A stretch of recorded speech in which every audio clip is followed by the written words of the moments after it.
और बोर्ड का एग्जाम बोलते ही एग्जाम रिलेटेड स्ट्रेस सामने आ जाता है।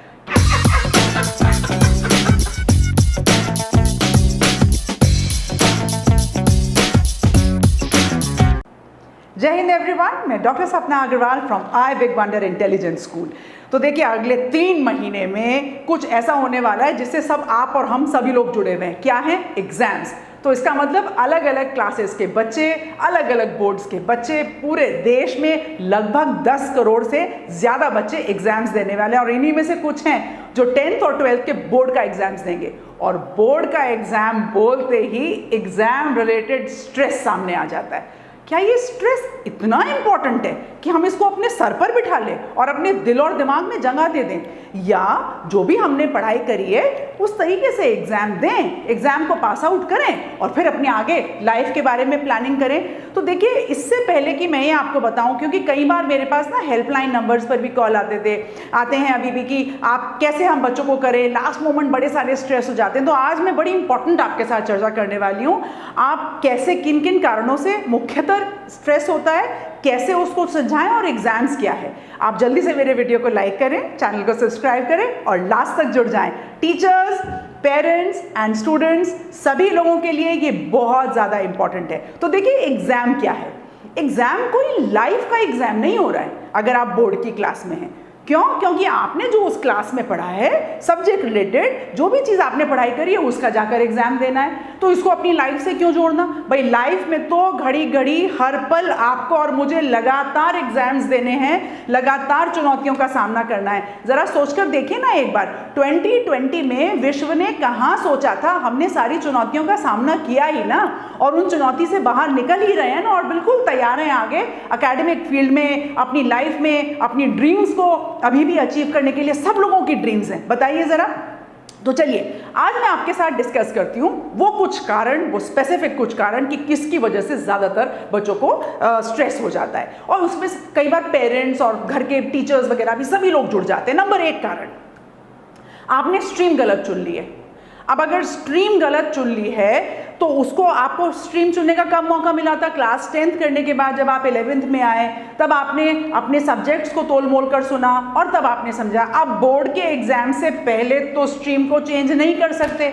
अच्छा, यहाँ पर ना एक बात, बहुत मज़ेदार बात आपको बताती हूँ। इस सेंटेंस से तो अब बाहर निकलना ही पड़ेगा NEP 2020 के बाद। कौन सा सेंटेंस? कि बेटा, अपने क्लास 12th को आप साइंस मैथ के साथ अगर पास करोगे तो आप जीवन में कुछ भी कर सकते हो। तो देखिए, इंटरडिसिप्लिनरी आ रहा है। ये सेंटेंस तो शायद बिल्कुल पुरानी बात हो जाएगी, क्योंकि जो बच्चा साइंस लेगा वो कुछ भी अपने साथ ले सकता है, और मैंने पहले भी अपने वीडियोज़ में बताया है। तो यहाँ पर बड़ा इंपॉर्टेंट है किस वजह से हम सब्जेक्ट का चुनाव करते हैं। क्या आपने कोई करियर प्लानिंग करी है, या सिर्फ कहे सुने की वजह से या देखा दाखी की वजह से आपने वो सब्जेक्ट ले लिया है? राइट, मैं इस पर आगे अभी और चर्चा करती हूँ, अभी मैं आपको आगे बताती हूँ। अच्छा, दूसरा, प्रोक्रेस्टिनेशन, माने कल पढ़ लेंगे।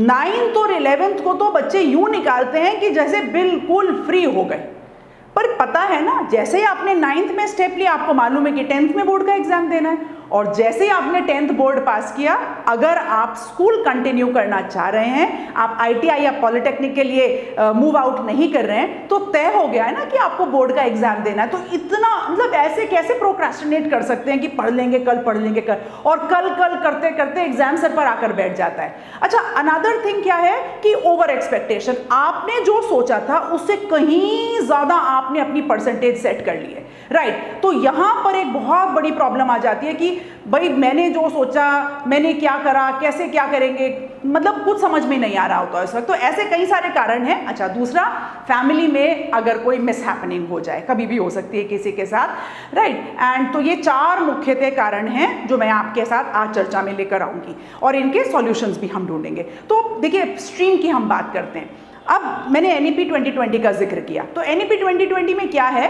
क्लास 6 से बच्चों को करियर अवेयरनेस स्टार्ट हो जाएगी। ये सभी पेरेंट्स और टीचर्स को समझना बहुत ज़्यादा ज़रूरी है। हम लोग क्या करते हैं कि भाई पहले पढ़ाई कर लो, पहले एग्जाम दे लो, फिर रिजल्ट आ जाएगा, फिर सोचेंगे तुम्हें क्या बनना है। और वहीं पर कुछ लोग ऐसे होते हैं, कुछ पेरेंट्स, कुछ टीचर्स, कुछ स्कूल्स ऐसे होते हैं वेरी अवेयर, और विभिन्न प्रकार के करियर्स को अच्छा, जिनको पता नहीं होता है ना, तो फिर वो करियर कैसे चुनते हैं कि जो लाइफ में सक्सेसफुल दिखाई दे रहा है। अब सक्सेसफुल की तो डेफिनेशन अलग है।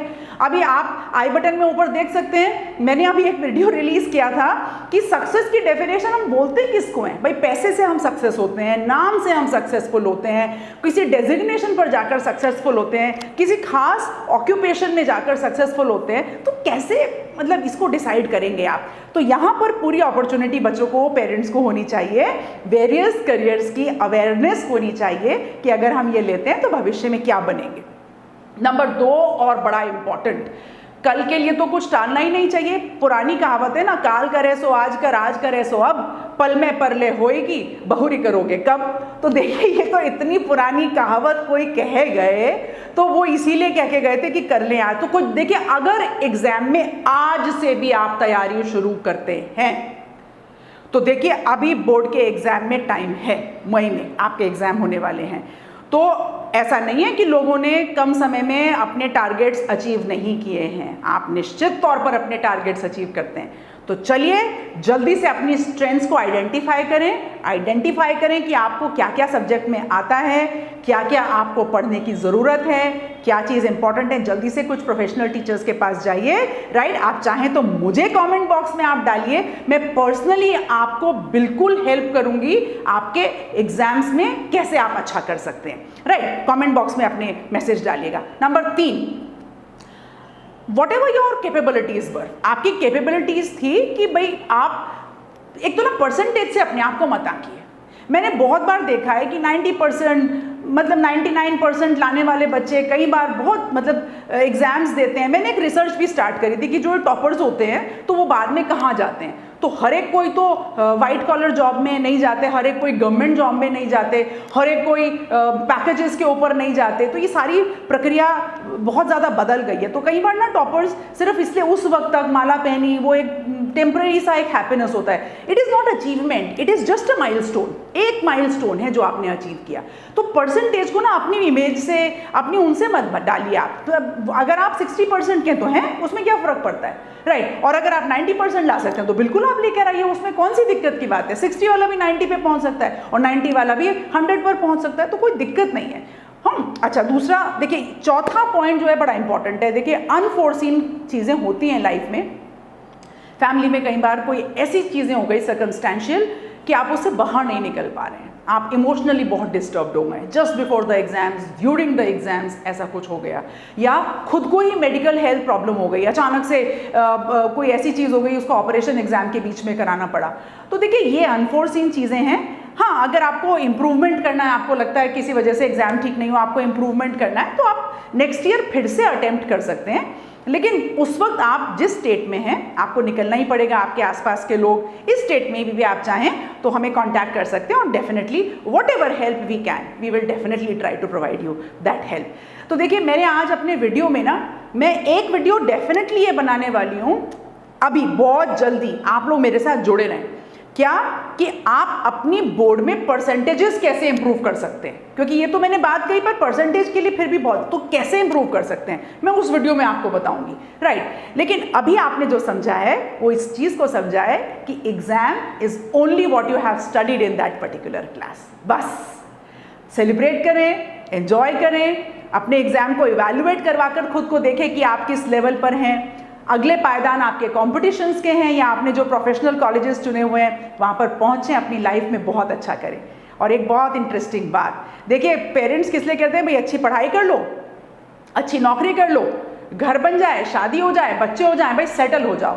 तो देखिए, सेटल कौन होता है? ओनली डस्ट पार्टिकल सेटल, या सिर्फ सेडिमेंट सेटल होते हैं, और उनकी कोई वैल्यू नहीं होती है। आपको लाइफ में सेटल्ड नहीं होना है, आपको एक अचीवमेंट के बाद दूसरा अचीवमेंट करते जाना है। इसी के साथ मैं हमेशा बोलती हूँ, everybody has a right to say I big wonder. आप मेरे वीडियो को लाइक करें, चैनल को सब्सक्राइब करें और हर बच्चे तक इसको पहुँचाएं। आज के लिए जय हिंद।